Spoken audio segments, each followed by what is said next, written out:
Hello and welcome to Psychgeist, where we talk about the psychology of the era, the science of games. I am your host, Dr. Rachel Kowert, and on today's episode of Academic Ramblings, we're going to talk about the uses, gratifications, and motivations of gameplay. We're also going to get a little bit personal in this one, so strap in. This month's Jargon Schmargon is all about game motivations, which is intimately tied to a theory that we use in game studies called uses and gratifications. Uses and gratifications theory is an approach to understanding why and how people actively seek out specific media. For example, why we seek out exciting television programs when we feel bored, or happy television programs when we feel sad. Uses and gratification theory explains why we need to be in the mood to watch Handmaid's Tale, especially when the world around us already looks like a nightmarish dystopia straight out of a Black Mirror episode. Maybe I'll just stick to Archer. Uses and gratifications discusses this in terms of gratifications sought and gratifications obtained. Gratifications sought are the what are you seeking from the experience. Gratifications obtained is the what are you getting from the experience. What was I seeking when I watched The Witcher? Some entertainment and distraction. What did I receive? What was my gratifications obtained? Henry Cavill and the catchiest bard's tune this side of Rivia.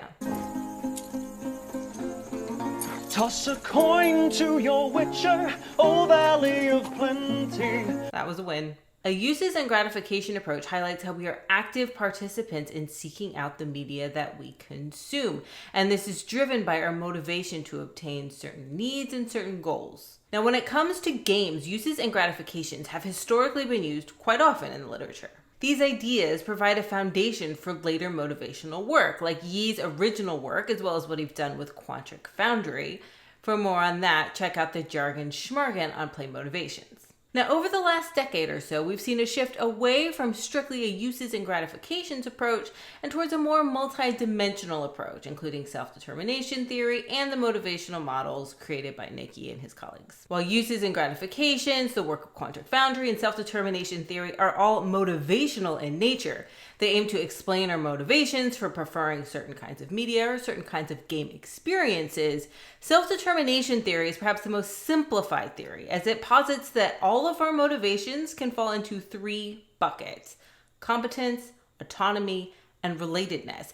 And these three buckets drive our desire to consume certain media, to play certain games, to continue to play certain games, etc. Now, if you're familiar with Yee's original model of motivations as relating to MMORPG play, you'll see that these three from self-determination theory map on quite nice to the three broad theories brought forward by Nick Yee: achievement, immersion, and social. Now, one theory of motivation isn't necessarily better than the other, and as you can see, there is a lot of overlap. Some are just more complex and nuanced, and some are more broad. So for the sake of simplicity in today's rambling, I'm going to take a self-determination approach as we dive a bit deeper into a case study on gaming motivations. The case study being me.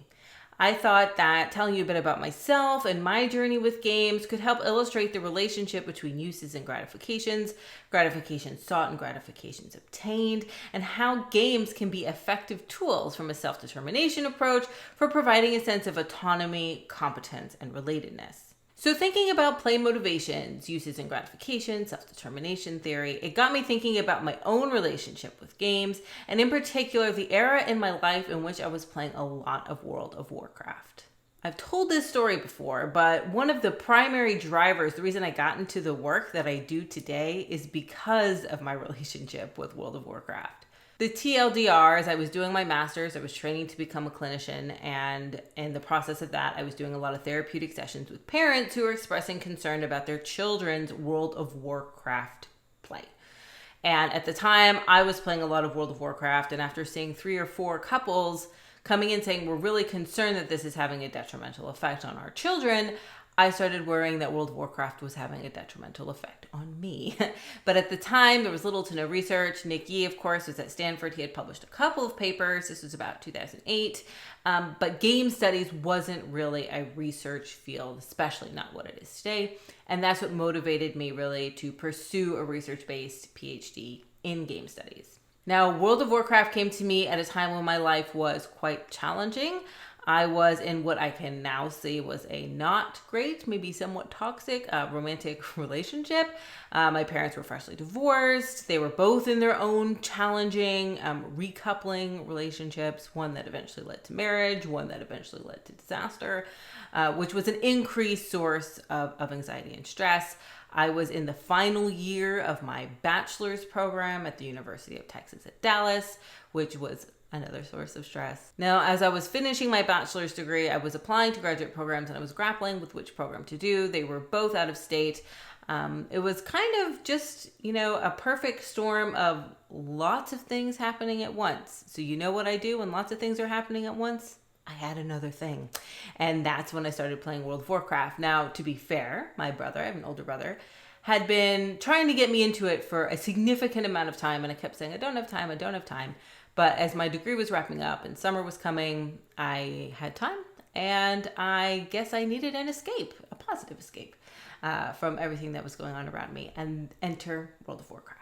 So when I started dipping my toes into the world of Azeroth, my first character was a night elf druid. Her name was Nirmal. She was amazing. She was a boomkin. I remember what I loved first about it was the immersion, the beautiful starting zones for the night elves of the Alliance outside of Darnassus. Druid for life. The plants, the elves, the magic, just the color scheme. I remember being completely enamored with the immersion qualities associated with World of Warcraft. Being immersed in this world helped me forget about the chaos of my life at the moment and really immerse myself into this world and regain a sense of autonomy. Of course, this is after you get over the why are there so many buttons and why are my bags so small and why are there people everywhere and I don't know what I'm doing. After that, the sense of autonomy came with completing each little quest and collecting the silk cloth to make better bags. After a few months of playing, I was going hard. Casual, but hard. I was meeting new friends. Those 3 buckets of self-determination theory, autonomy, competence, control, they were all being hit. Now, after a few months of playing, I decided on a graduate school. I decided to go to Santa Clara University, which meant moving from Texas to California. I have zero shame in saying that World of Warcraft helped me bridge this transition, especially the social component of it. It gave me consistency in social connection as I moved from Texas, which is where I was born and raised and pretty much lived my entire life, to California, still in this relationship that was at best, leaving, the stress of my parents and their recouplings behind, the added stress of going to graduate school, being able to take my social community, which gave me a sense of autonomy and competence and value and emotional support and social support, being able to take that with me and my little laptop and my computer as I moved across country. I mean, it was amazing. It was wonderful. And I mean, the adjustment to moving out of state is, of course, always difficult. Then you have the added, starting a new program. So what did I do? I started endgame rating. I like to do 100 things at once. Not much has changed, to be honest. To this day, my memories of endgame rating, I rerolled to a Draenei, Resto Shaman. My memories of endgame rating, I don't know if I can exude the right energy or you see the twinkle in my eyes. They're still some of my best memories of my life. I was a leader in my guild. I was sharing information about what stats to get, into for wisdom, Resto Shaman. I was making rating schedules. I had a position of importance and value. I was well regarded on my server because we were doing endgame rating and getting the awesome gear, and we were in the top couple guilds on the server. And at a time when other areas of my life were not serving that for me, gratifications sought, gratifications obtained, World of Warcraft was the bridge that got me through. It gave my life a structure. It gave it a schedule. It gave me this freedom in Azeroth. When I was in California, I was feeling restricted. I was feeling constrained. It gave me a sense of autonomy. It gave me responsibilities. It gave me leadership opportunities. It gave me wonderful feelings of value and success when a plan came together.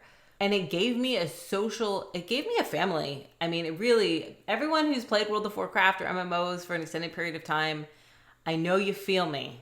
It gave me a family.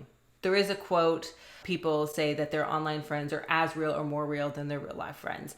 And the community that I formed in World of Warcraft definitely fell into that bucket. It gave me the support that I needed to feel less alone. And the time in my life was chaotic, and I was basically alone in a new state, in a new school, and a new career. And that sense of consistency, of connections across time, across geographical location.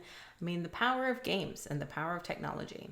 Now, of course, there were other things like Facebook. Facebook was actually just being created at that time. I am that old. But there's something inherently different about the relationships formed in games because they're centered around a shared playful activity.